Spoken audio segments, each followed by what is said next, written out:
চাঁদপুরের ফরিদগঞ্জ ৪ আসনে উপজেলা বিএনপির আহ্বায়ক এম এ হান্নান দলীয় মনোনয়ন বঞ্চিত হওয়ায় ক্ষুব্ধ দলীয় নেতাকর্মীরা।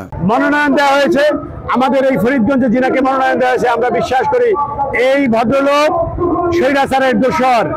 উনি 2008 সালে স্বৈরাচারের সহযোগিতা 2008 সালে দলের মনোনয়ন ছিনতাই করে এমপি হয়েছেন। 2018 সালেও উনি একই কায়দায় একইভাবে দলের সিদ্ধান্তকে বৃদ্ধাঙ্গুলি দেখিয়ে উনি দলের মনোনয়ন পেয়েছেন বলে উনি মাঠে নেমেছেন। মঙ্গলবার উপজেলার বাস স্ট্যান্ড এলাকায় চাঁদপুর রায়পুর সড়কে আগুন জ্বালিয়ে ক্রিকেট খেলে মাত্র 30% টাকায় জমির মালিক হয়ে নতুন বাংলাদেশের গড়ে তোলার স্বপ্ন দেখা বাংলা বসতি। দিনভর সড়ক অবরোধ করে রাখে তারা।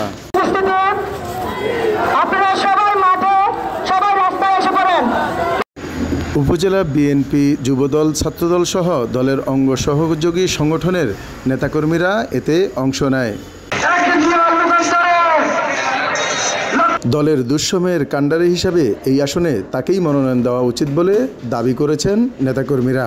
মানবিক যে মানুষটি আজকে জননেতা হয়েছেন, আপনারা কোনো অবস্থাতেই তার বাইরে যান না এবং আপনারা আমি দলের কাছে আপনাদের মাধ্যমে আহ্বান জানাবো যে আমার এই দল আমাদেরকে মূল্যায়ন করবেন, আমরা যারা দলের সাথে ছিলাম তাদেরকে মূল্যায়ন করবেন, আমাদের অতীত ফুটেজগুলো দেখবেন, তাহলেই হয়তো আমাদের দাবিটা উচিত দ্রুত করে হবে। মুসাদ্দেক আল আকিব, বাংলা এডিশন, চাঁদপুর।